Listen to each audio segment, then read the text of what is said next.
Sir, Vijayakumar அண்ணா, Yugadevi Parthiban ma'am, Surya sir, Surender sir, Santhosh sir, Hariprakash sir, இவங்க எல்லாருக்குமே வந்து நன்றிகள் சொல்லிக்கிறேன். ஏன் அப்படின்னா இன்னைக்கு இந்த இடத்துல நான் பேசுறதுக்கான வாய்ப்பு இந்த அளவுக்கு எனக்கு கிடைச்சிருக்கு அப்படின்னா இவங்க எல்லாருமா தான் காரணமா இருக்காங்க. இதை தாண்டி இந்த ஆக்சஸ் நிறுவனத்தை உருவாக்கின நம்மளோட எல்லாருக்குமான மென்டார் மிஸ்டர் ஏபி செந்தில்குமார் சாருக்கும் சிஓ பாபு சாருக்கும் வந்து இந்த சைட்ல வந்து மிகப்பெரிய நன்றிகள் சொல்லிக்கணும். தென் அவங்க கூட கை கோர்த்து வந்த 12 ஃபவுண்டர் டைரக்டர்ஸ்க்கும் 41 விபிஸ்க்கும் பாத்தீங்க அப்படின்னா இந்த இடத்துல நன்றிகள் சொல்லிக்கிறேன். நான் ஆக்சஸ் இந்தியாவை எப்படி ஸ்டார்ட் அப் பண்ணேன், எப்படி சக்சஸ் ஆனேன் அப்படின்ற விஷயத்த ஒரு ஷார்ட் அண்ட் ஸ்வீட்டா பாத்தீங்க அப்படின்னா ஒரு 10 மினிட்ஸ்ல வந்து முடிச்சுக்கிறேன். நான் ஆக்சஸ் இந்தியாவை பாத்தீங்க அப்படின்னா எப்ப எடுத்தேன் அப்படின்னா எல்லாருக்குமான தேடல்கள் அப்படின்றது இருக்கும்ல. நான் காஞ்சிபுரத்துல பாத்தீங்க அப்படின்னா ஒரு எல்லாருமா இருக்கக்கூடிய ஒரு பெண்ணா தான் என்ன பண்ணிட்டு இருந்தேன்னா டிராவல் பண்ணிட்டு இருந்தேன். அப்படி இருக்கும் போது ஸ்கூல் முடிக்கும் போது எல்லாருக்கும் பாத்தீங்க அப்படின்னா ஒரு கனவுகள் அப்படின்றது இருக்கும். நல்லா படிக்கணும், நல்ல ஜாபுக்கு போகணும், கை நிறைய சம்பாதிக்கணும், ரொம்ப ரொம்ப ஹாப்பியா லீட் பண்ணும் அப்படின்றதான் நான் இருக்கும். எல்லாருடைய கனவுகளா இருக்கும். அதே மாதிரியான ஒரு பர்சனா தான் நானும் டிராவல் பண்ணிட்டு இருக்கேன். அப்படி இருக்கும் போது ஸ்கூல் முடிச்சுட்டு காலேஜ் போகும்போது பாத்தீங்க அப்படின்னா ஸ்கூல் முடிக்கும் போது 12th படிக்கும் போது பாத்தீங்க அப்படின்னா எங்க அப்பா தவறிட்டாரு. அதுக்கப்புறமா எனக்கு இருந்த கனவுகள் எல்லாமே பாத்தீங்க அப்படின்னா அப்படியே பிரேக் ஆயிடுச்சு. அந்த டைம்ல வந்து ஏதாச்சும் ஒரு ஜாப் போனா போதும், எனக்கு இருந்த ட்ரீம்ஸ் எல்லாமே பாத்தீங்க அப்படின்னா ஒரு வேற லெவல்ல போகணும் அப்படின்ற ஒரு ப்ரொஃபஷனலா போகணும் அப்படின்றத ஆசைப்பட்டேன். எங்க அண்ணன் வந்து பிகாம் பிஇ ஃபைனல் இயர் வந்து படிச்சுட்டு இருந்தாங்க. அந்த டைம்ல நான் பாத்தீங்க அப்படின்னா 12th வந்து படிச்சுட்டு இருந்தேன். ரெண்டு பேருமே வந்து மெட்ரிக் தான் படிச்சோமே. அதனால வந்து வரக்கூடிய இன்கம் எல்லாமே பாத்தீங்க அப்படின்னா எங்களுடைய ஸ்டடீஸ்க்கே வந்து டிராவல் ஆயிடும். மேற்கொண்டு எங்களுடைய லைஃப்பை வந்து சேஞ்ச் பண்றதுக்கும் ஒரு வீடு கட்டுறதுக்கும் நம்மளுடைய ட்ரீம்ஸ் எல்லாமே ஃபுல்ஃபில் பண்றதுக்கும் பாத்தீங்க அப்படின்னா நம்ம படிச்சு முடிச்சதுக்கு அப்புறம் தான் நம்மளால பண்ண முடியும். அதுக்காக நிறைய உழைக்கணும் அப்படின்னு சொல்லிட்டு சின்ன வயசுல இருந்தே பாத்தீங்க அப்படின்னா எங்களுக்குள்ள நிறைய கனவுகள் இருந்தது.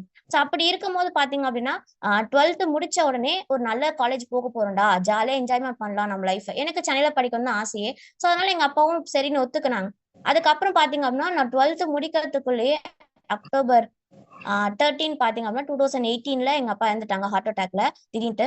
அந்த டைம்ல பாத்தீங்க அப்படின்னா எங்க அண்ணனுக்கு காலேஜ் முடிச்சுட்டு அடுத்த ஜோனர் ஜாப்ன்ற ஒரு செக்டார் போகணும், 2 இன்கம் வரும், சூப்பரா லைஃப் ஸ்டைல் செட்டில் ஆகும், ஜாலியா இருக்கலாம் அப்படின்ற ஒரு டைம்ல தான் பாத்தீங்க அப்படின்னா இந்த மாதிரியான ஒரு சடனான இன்சிடென்ட் ஒன்று நடந்தோடனே லைஃப் எப்படி போக போகுது அப்படின்றது எங்க வீட்டுல இருக்கவங்க எல்லாருக்குமே வந்து ஒரு கேள்விக்குறியா இருந்துச்சு. ஏன் அப்படின்னா எங்களுக்கு ஃபுல் அண்ட் ஃபுல் டிபெண்ட் பண்ணது யாரு அப்படின்னா எங்க அப்பாவை தான். அதுக்கு அடுத்தது எங்க அம்மா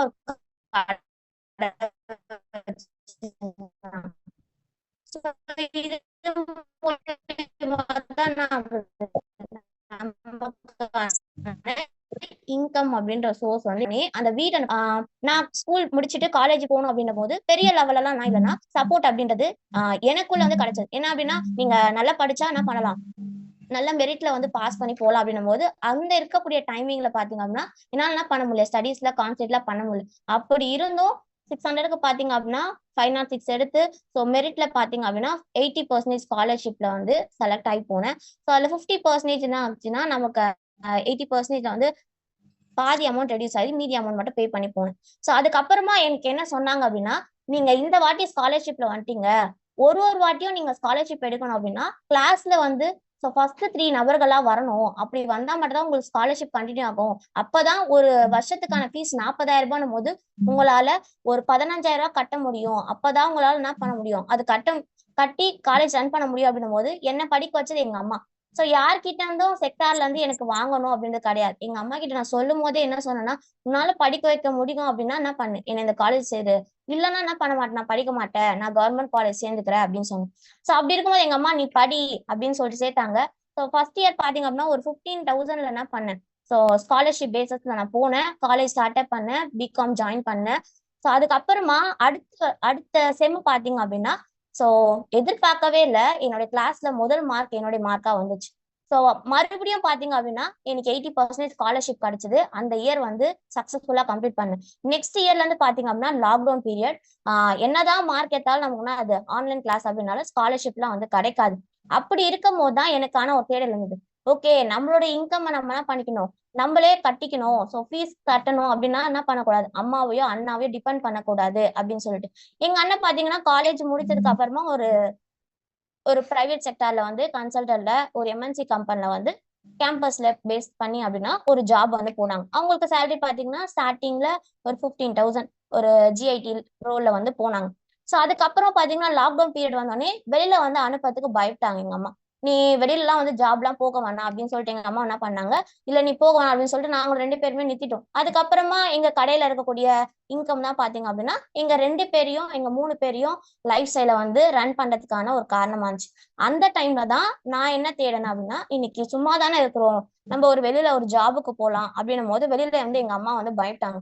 நீ ஜாப்லாம் எங்கேயும் போக வேணாம், இப்ப இருக்கிறதுலாம் சேஃப்டி கிடையாது.